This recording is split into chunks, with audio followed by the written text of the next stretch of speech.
L'aviation subit une attaque sans précédent des mouvements et des partis écologiques, laissant croire au public qu'elle a une grande part de responsabilité dans le changement climatique. À l'évidence, c'est faux, en analysant l'histoire des émissions comme les émissions présentes. En effet, l'aviation est née avec le début du siècle dernier. Elle était totalement négligeable dans les émissions pendant la première moitié du XXe siècle. Elle restait peu présente pendant le quart suivant. Et c'est à partir de 1980, en arrondissant, que l'aviation est devenue une aviation de masse avec un rôle beaucoup plus significatif. Le changement climatique est principalement dû à l'industrie, dès la révolution industrielle, au chauffage, au transport ferroviaire, puis routier, et maritime aussi. N'oublions pas qu'on parlait des steamers. Et donc, loin de toute réalité historique, l'avion est traité comme un bouc émissaire, et malheureusement, selon une technique bien connue des totalitarismes. Pourquoi tant de haine? Ce n'est certainement pas pour la consommation unitaire de l'aviation. Un peu en avant-première, un A350, gros avion long courrier, ça consomme 2,5 litres au 100 par passager, comme une voiture. Est-ce pour sa consommation totale? Certes, un Paris-New York consomme beaucoup, malgré la faible consommation unitaire, tout simplement parce que la distance est élevée et parce que le nombre de passagers est important, souvent de l'ordre de 300. Mais la question n'est plus celle de l'avion. La question est celle du droit d'aller à New York ou dans tout autre point du globe. Or, en France, la liberté d'aller et de venir est une liberté constitutionnelle. Et seuls les totalitarismes ont encadré ou supprimé ce droit dans l'histoire. Aucune démocratie ne l'a fait. L'avion est l'outil indispensable de cette liberté de déplacement. Il est irremplaçable à l'exception des trajets de faible distance et en plus sous réserve de disposer d'un train électrique. Et d'un train électrique qui n'est efficace énergétiquement que s'il est bien rempli, ce qui n'est pas le cas systématique. On peut regarder de près les conséquences énergétiques de la politique dite des petites lignes, qui, si ce sont des petites lignes de banlieue ultra-pleines, sont une très belle réussite énergétique, mais si c'est des petites lignes à 50 passagers, sont une catastrophe. Que pense le plus grand nombre de tout ça? C'est toujours difficile à savoir. Mais à notre échelle française, force est de constater que l'aviation a repris sa place pré-Covid et que la demande de déplacement aérien continue à se développer. La fameuse honte de prendre l'avion est négligeable et la plus jeune génération, adolescents et jeunes adultes, les moins de 25 ans pour faire simple, eh bien ceux-là tiennent à l'avion. Ils le veulent décarboner, quitte à payer plus cher, mais ils tiennent à l'avion. Nos concitoyens, ils votent avec leurs pieds et on constate qu'ils font massivement le choix de l'avion. À l'échelle mondiale maintenant, il y a eu plusieurs débats à l'OACI, l'Organisation de l'aviation civile internationale. L'OACI, c'est une organisation majeure, elle rassemble tous les États des Nations Unies, contrairement à ce qu'on trouve dans le routier, le ferroviaire ou autre. C'est d'ailleurs très révélateur. On est dans une situation où il y a 193 États à l'ONU comme à l'OACI. Et on est dans quelque chose que j'hésite à qualifier de démocratie, mais c'est sans doute ce qu'il y a de plus proche d'une démocratie des États, où chaque État a une voix, le Vanuatu, comme la Chine. À une écrasante majorité, ces États refusent de brider le transport aérien, tout en acceptant des compensations carbone, y compris de façon obligatoire et de façon coûteuse, puis ensuite une aviation décarbonée. Et en 2022, ils ont adopté un objectif à long terme de neutralité carbone en 2050, et ce, à une écrasante majorité. Ainsi, il est clair qu'au niveau mondial des États et de leur représentation, l'objectif est de décarboner l'aviation, mais pas de la réduire. Et de nombreux États ont pris la parole pour expliquer que réduire l'aviation était mortel pour eux, bloquer leur croissance, des développés, des pas développés, des îles ou des continentaux, et même d'ailleurs des îles destinées à être inondées, le disant, mais soulignant qu'ils préfèrent le risque d'être inondés à la certitude de disparaître tout de suite. Cette idée de décarbonation pour permettre des déplacements libres, mon sentiment, c'est que c'est celle du plus grand nombre au niveau mondial comme au niveau français. Pour autant, l'aviation émet du CO2. Il faut le relativiser, mais pas le nier. Elle émet 2 à 2,5% des émissions globales. Et de plus, comme c'est émis en haute altitude, et avec quelques autres produits, elle participe à la création de cirrus induits. Les cirrus induits, ce sont les traînées qu'on voit derrière les avions, dites aussi traînées de condensation, qui sont des sortes de nuages artificiels qui obscurcissent l'atmosphère, qui participent à l'effet de serre, qui participent aussi à un certain effet d'ombre contre le rayonnement solaire. Donc ils ont un rôle à la fois en plus et en moins. On commence à très bien comprendre la formation et le rôle des cirrus induits. En revanche, c'est au niveau global que c'est beaucoup plus difficile. Leur importance par rapport aux cirrus naturels est quelque chose qui est très mal connu. Mais on fait de la recherche et on progressera. Certains disent que l'effet non CO2 des cirrus induits pourrait être comparable à l'effet CO2 et donc ça doublerait les 2 à 2,5% dont je parlerai et qui passerait de 4 à 5, ceci étant tout de même très incertain. Mais l'attente de décarbonation de la société est telle, même si elle repose sur des insinuations fausses, que l'aviation ne peut pas se contenter d'un objectif de décarbonation pour sa part dans les émissions. Ça n'aurait aucun effet et ça ne passerait pas. L'objectif de l'aviation doit être zéro émission. Et donc la question, c'est comment décarboner l'aviation et pas vraiment comment réduire les émissions carbone de l'aviation. Bien sûr, dans les phases intermédiaires, ça passera par une réduction des émissions carbone. Mais le but, c'est dans pas beaucoup de décennies d'arriver à zéro carbone. Pour décarboner l'aviation, on peut améliorer l'efficacité énergétique des avions actuels en les alimentant avec des biocarburants, mais il n'y en aura jamais beaucoup, ou surtout des carburants de synthèse sans carbone fossile. On peut aussi concevoir des avions nouveaux qui fonctionnent à l'électricité, sous réserve qu'elle soit décarbonée, ou à l'hydrogène, qui doit lui aussi être décarboné.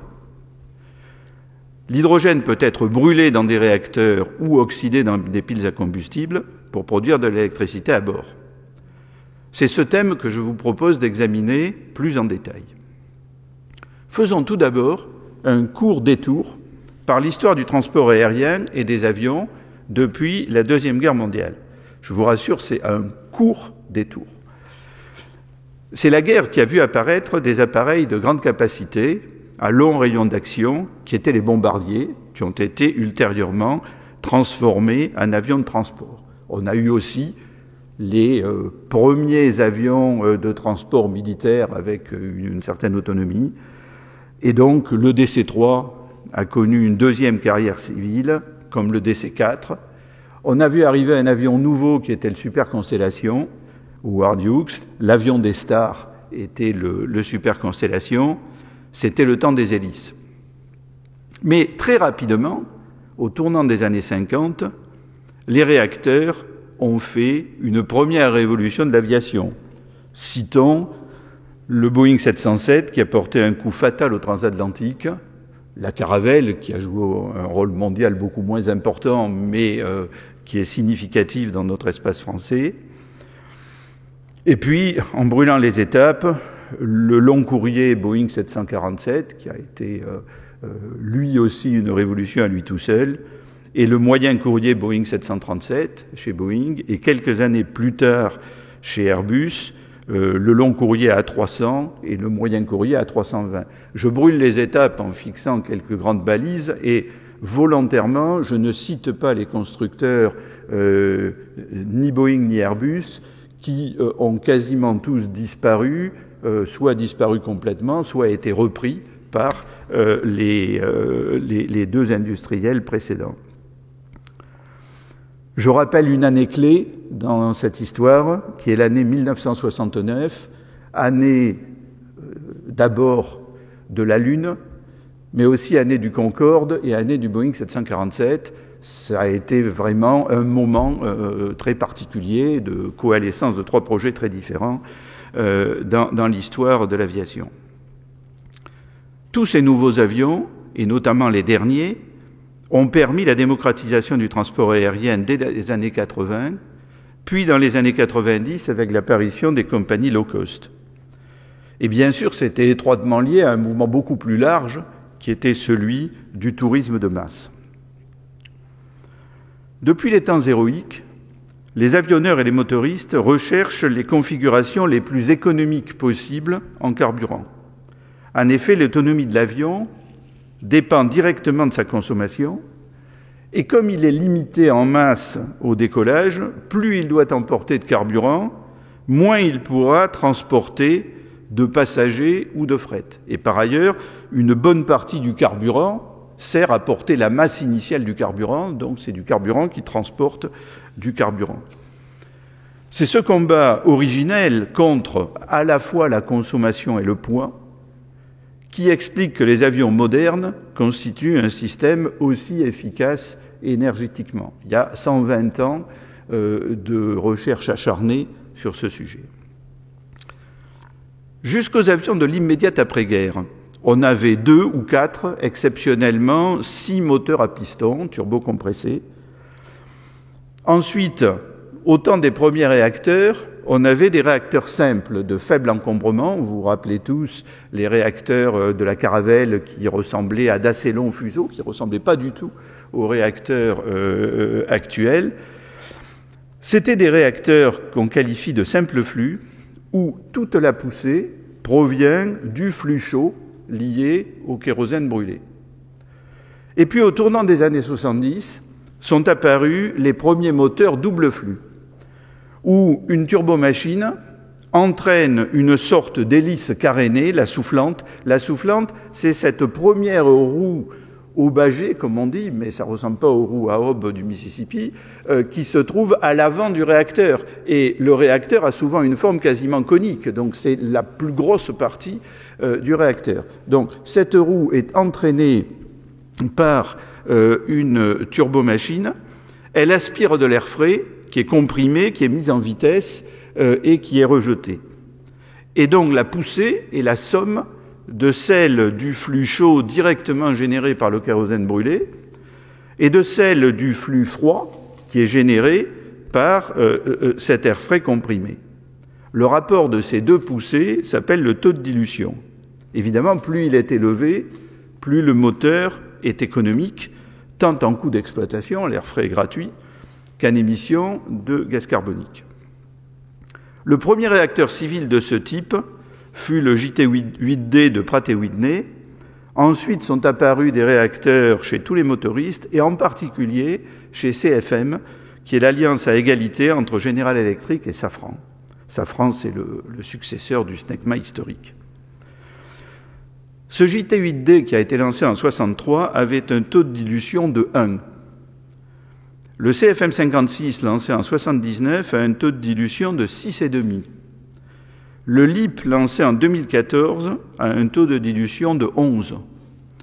11, même si il faut fournir de l'énergie pour comprimer et mettre en vitesse l'air frais, ça veut quand même dire qu'il y a une économie considérable, et c'est pour ça qu'il y a eu un progrès dans le rendement énergétique des moteurs qui a été tout à fait fort.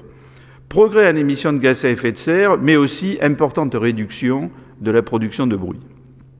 Le résultat, c'est que le meilleur avion moderne, l'Airbus A350, consomme en cycle complet environ 2,5 litres de kérosène par 100 km et par passager. Alors c'est comparable à une voiture, sauf que cet engin se déplace à 900 km/h, ce qui est déconseillé en voiture, et d'autre part, il vole, ce qui veut dire qu'il porte son poids, alors que tous les engins terrestres n'ont pas à porter leur poids qui est supporté par la Terre.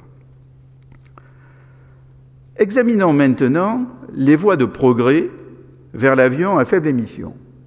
La première idée qui vient à l'esprit, c'est l'avion solaire. Je ne sais pas si c'est la première qui vient à l'esprit, mais c'est au moins l'idée qui fait le plus rêver. Avec le Solar Impulse, Bertrand Piccard et André Borschberg ont réussi un magnifique tour du monde en 2015 et 2016. C'est un exploit humain et technologique absolument sans précédent dans l'aviation.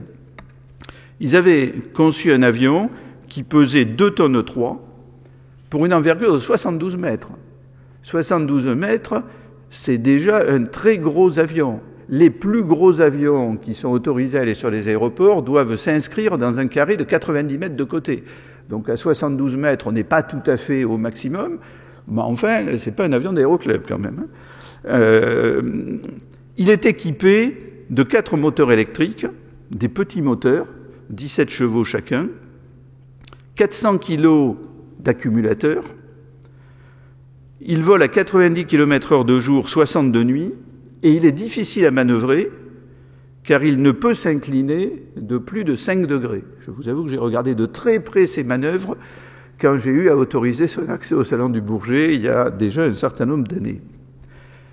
Ainsi, l'énergie solaire est tellement dispersée que la surface de cellules photovoltaïques, qui est de 270 mètres carrés nécessaire pour cet avion, conduit à la taille d'un avion de ligne pour transporter un seul passager, qui est aussi le pilote, et en plus un sacré pilote, parce qu'il doit être pilote d'avion, de planeur, capable de faire un certain nombre d'évolutions complexes. Il n'est pas réalisable, il n'est même pas vraisemblable de réaliser, selon ces principes, un avion rapide et capable de transporter un nombre de passagers raisonnable. Ça ne s'arrangera pas avant des centaines de millions d'années au fur et à mesure de la croissance du Soleil. Et ce jour-là, notre problème ne sera pas l'avion électrique. Alors l'avion électrique, maintenant, deuxième solution.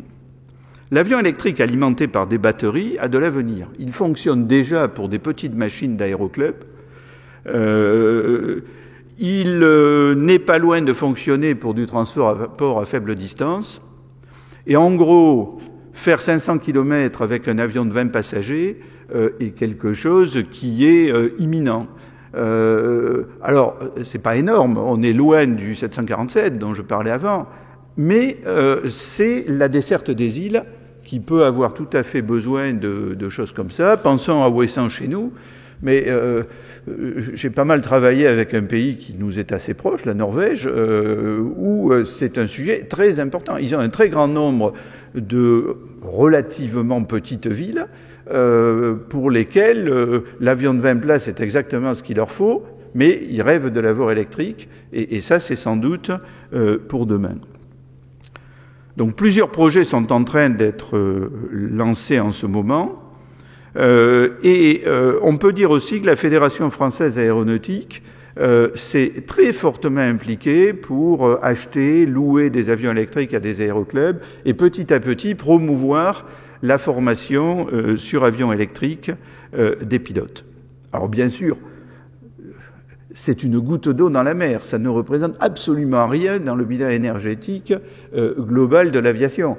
Mais ce n'est pas une raison pour ne pas travailler dans cette niche qui est possible.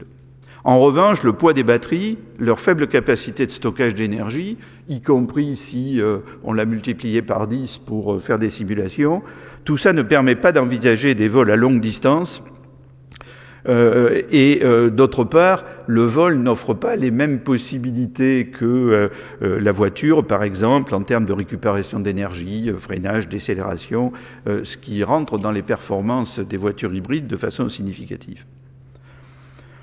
Bien sûr, on peut imaginer de motoriser un avion avec des moteurs électriques en produisant de l'énergie à bord, avec une pile à combustible ou une génératrice alimentée en hydrocarbures ou en hydrogène.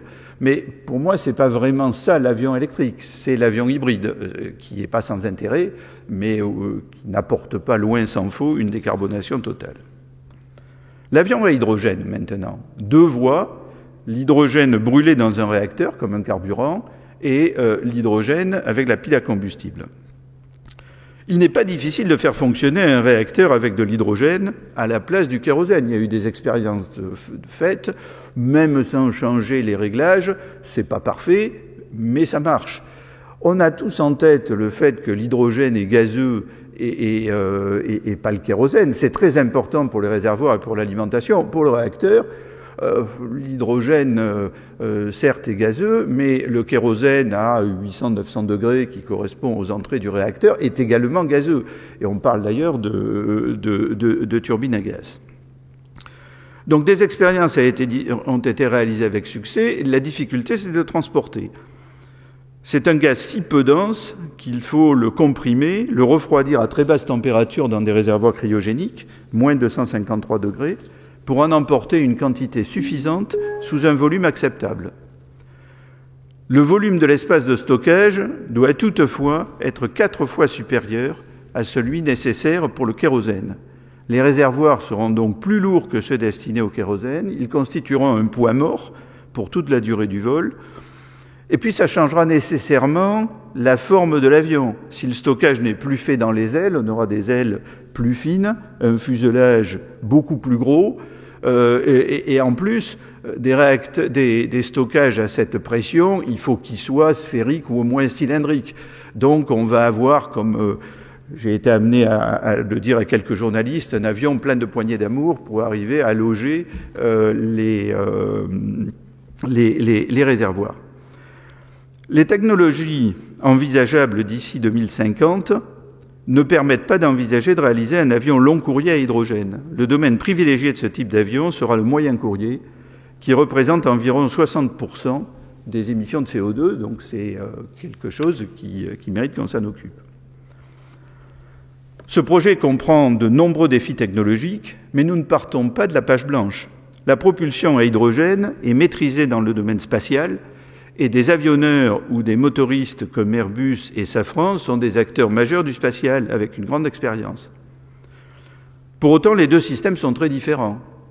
Le spatial, c'est un système à vol unique ou en nombre très faible, quand les lanceurs sont réutilisables, et avec un niveau de sécurité qui est adapté à la brièveté et à la relative rareté des vols. Ça, c'est une façon extrêmement poli de dire que le niveau de sécurité est nettement plus faible que celui de l'aviation de transport.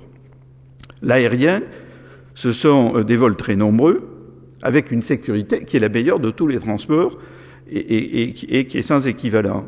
Une excellente régularité, malgré des conditions d'exploitation qui sont variables et compliquées à maîtriser.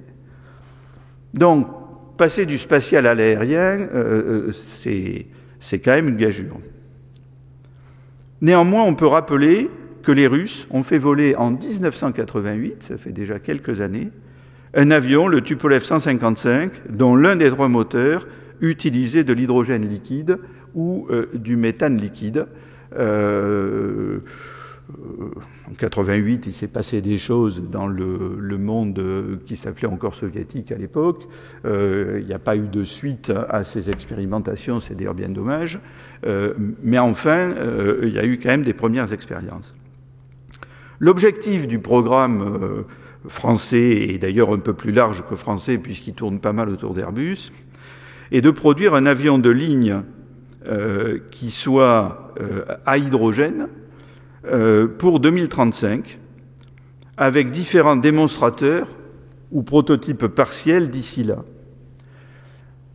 C'est difficile, mais quand on pense aux défis qui ont été relevés par l'aviation au fur et à mesure des années, c'est pas un défi qui est plus difficile que la sécurisation de l'aviation, qui paraissait inimaginable dans les années 50-60, ou la lutte contre le terrorisme, qui n'est jamais terminée, mais où on a fait quand même des pas considérables, alors que ça paraissait tout à fait ingérable dans les années 90-2000. Néanmoins, c'est un défi très ambitieux. 3 prototypes sont étudiés. Un avion de ligne équivalent à un A320, près de 4000 km d'autonomie, un avion régional à hélice, 100 passagers sur 1800 km, et une aile volante d'une capacité de transport équivalente à l'avion de ligne, mais avec une aérodynamique et également une capacité de stockage de réservoir très différente. Comme l'hydrogène est difficile à transporter, et aussi très onéreux, il faut l'utiliser avec parcimonie. C'est pourquoi la mise au point d'un turboréacteur à hydrogène est une solution séduisante, car elle permet de s'appuyer sur les recherches menées pendant des décennies sur le turboréacteur double flux, qui a été décrit plus haut dans la partie historique. Avec le moteur LEAP, on atteint un taux de dilution de 11. Pour le moteur ultra sobre du programme d'avion à hydrogène, on vise un taux de dilution de 25. Il sera certainement construit avec des matériaux légers, comme les composites, déjà très présents. Ces parties chaudes le seront de plus en plus. Et pour peu qu'on arrive à en maîtriser le bruit, il sera sans doute débarrassé de son carénage. Aujourd'hui, ces moteurs, aussi gros soient-ils, sont dans une enveloppe. Demain, on verra les différentes pièces mobiles tourner. Ça sera l'open rotor qui apportera probablement encore 20% d'économies supplémentaires de consommation. C'est le programme d'e-Rise chez CFM. La pile à combustible maintenant. Une autre solution pour réaliser un avion à hydrogène est de mettre au point un moteur électrique et de produire l'électricité avec une pile à combustible, ce qui nécessite aussi de transporter de l'hydrogène. Des premières expériences ont été réalisées avec des démonstrateurs légers et des projets plus ambitieux sont en cours visant des avions régionaux. ATR en particulier travaille là-dessus. Airbus prépare des essais à bord de son avion zéro énergie, qui est l'A380 en banc volant.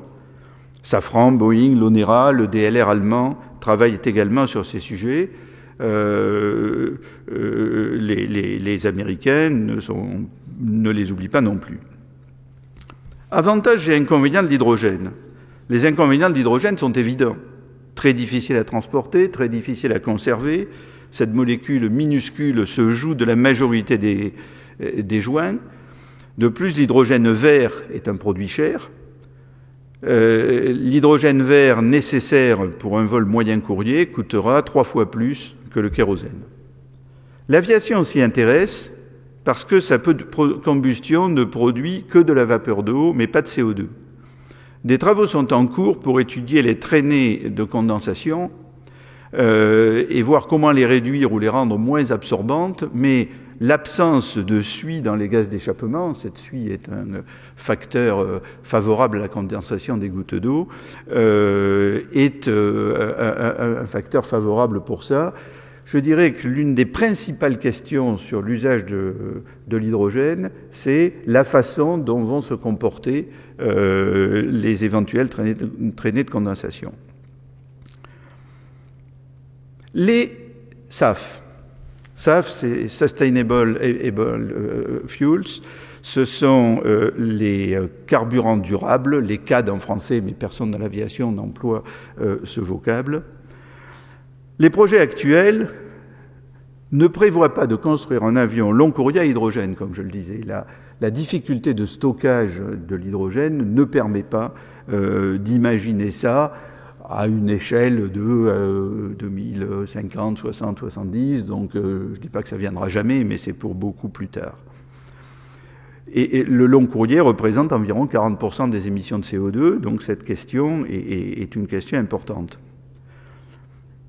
La solution à relativement court terme, disons pour la première moitié de notre siècle, semble être de conserver des avions classiques en les alimentant avec des carburants sans carbone fossile, ce sont les SAF. Bien entendu, ils sont utilisables pour toute l'aviation, mais comme leur disponibilité sera forcément limitée, il faut les réserver en priorité au long courrier. Les premiers types de SAF sont les biocarburants de première génération en utilisant des plantes sucrières ou oléagineuses, ou de deuxième génération en utilisant des déchets végétaux, forestiers et différents types de déchets à valeur énergétique, huile de friture, plantes cultivées sans recourir à des terres arables, etc. La première génération est évidemment à proscrire pour éviter une compétition alimentaire. Seule la deuxième est utilisable et encore avec des précautions sérieuses pour la même raison. Ça ne représentera jamais des volumes importants. Ça ne veut pas dire qu'il ne faut pas le faire quand les conditions s'y prêtent, mais personne n'imagine que l'avenir de l'aviation soit de faire des biocarburants. C'est pour ça d'ailleurs qu'on parle de SAF et pas de biocarburants. Les biocarburants en font partie, mais de façon relativement marginale. Le second type de SAF, beaucoup plus important, c'est un carburant de synthèse produit à partir de carbone non fossile, par exemple de carbone atmosphérique, et d'hydrogène vert. En gros, avec du carbone et de l'hydrogène, on arrive à synthétiser des hydrocarbures. Alors après, il y a de la chimie, pas forcément simple, il faut beaucoup d'énergie. On arrive à produire ce qu'on appelle du e-crude, qui est du pétrole synthétique, qui peut être raffiné en e-kérosène. C'est la voie dite power to liquid. Bien entendu, l'empreinte carbone de ce produit dépend de l'empreinte de l'hydrogène, mais aussi, et je dirais presque surtout, de la qualité de l'énergie utilisée. Quant au CO2, évidemment, s'il produit d'un recyclage de CO2 industriel d'origine fossile, c'est pas bon. S'il produit de séquestration, si c'est un produit de séquestration, c'est une catastrophe. Enfin, il faut être sérieux et, comme d'habitude, faire un cycle de vie complet du produit. Mais enfin, n'oublions pas que quand, en 1943, si je me souviens bien, les Anglais ont détruit la production de pétrole en Roumanie et que les Allemands avaient échoué dans leur offensive sur Bakou, eh bien, ils se sont trouvés sans pétrole. La totalité de leur armée, qui était tout de même légèrement consommatrice de pétrole, a fonctionné avec du pétrole de synthèse un peu du même type, alors qui n'était pas vert du tout, puisque le carbone provenait du charbon. Donc je ne dis pas que c'est un modèle de carburant vert, mais c'est un modèle de carburant de synthèse qui a fonctionné, y compris pour faire fonctionner des avions à réaction, donc avec des carburants de haute qualité énergétique et de catastrophique qualité environnementale. Les limites naturelles à la production de biocarburants, le coût en énergie, la difficulté de produire tous ces produits expliquent que ces produits seront chers, seront difficiles à produire, donc il y aura forcément des limites en volume. Et c'est pour ça qu'il y aura probablement un équilibre entre la solution SAF et la solution hydrogène. Et puis l'avenir nous dira qui va dominer. Sur l'hydrogène, il faut attendre, on est en fin 2023, en moins de 2 ans, 1 à 2 ans, pour avoir les premières expériences de chaîne complète du stockage jusqu'au réacteur sur un A380 que va opérer Airbus. On apprendra énormément à ce moment-là. En conclusion, depuis ses toutes premières origines, l'aviation cherche à économiser le kérosène, pas par conscience climatique avant les autres secteurs, mais pour optimiser l'emport de l'avion. Il vaut mieux mettre dans l'avion des passagers et du fret qui paient que du kérosène qui coûte. Il est clair que dans notre société européenne, ce système, qui est pourtant très efficace dans sa consommation d'énergie, ne suffit pas. Nous devons aller vers une aviation réellement décarbonée. Aujourd'hui, l'industrie travaille sur de petits avions et des avions régionaux électriques à batterie, sur des avions moyen courriers à hydrogène, sur des longs courriers à kérosène de synthèse. De plus, elle va accélérer encore la réduction de consommation par tous les moyens technologiques disponibles. Réduction de masse, hybridation électrique, voilure ultra efficace, motorisation ultra sobre, trajectoire optimisée. À quoi ressembleront nos avions dans 30 ou 50 ans? J'imagine des longs courriers comme aujourd'hui, mais peut-être aussi des ailes volantes, des moyens courriers assez différents, beaucoup plus joufflus. Peut-être pour certains une aile volante, mais l'aile volante n'est pas très adaptée à des transports de faible quantité. Des moteurs qui pourraient passer au-dessus des ailes ou être intégrés dans l'aile, comme pour des avions à hélice, probablement débarrassés de leur carénage. Des courts courriers et des avions régionaux de plus petite taille et à moteur électrique. Concevoir et produire des avions zéro émission, voilà la nouvelle frontière pour nos ingénieurs et nos chercheurs. Cette frontière est essentielle, c'est celle qui permettra de sauvegarder nos libertés de déplacement et nos libertés d'entreprendre qui sont bien menacées aujourd'hui. Merci. Merci beaucoup, Monsieur Patrick Gardil, pour cette très belle présentation sur un sujet qui vous passionne visiblement à titre personnel et qui vous enthousiasme beaucoup. Votre question était « Pourquoi et comment décarboner l'aviation ?» Et la première sous-question dont vous êtes parti était « Pourquoi tant de haine ?»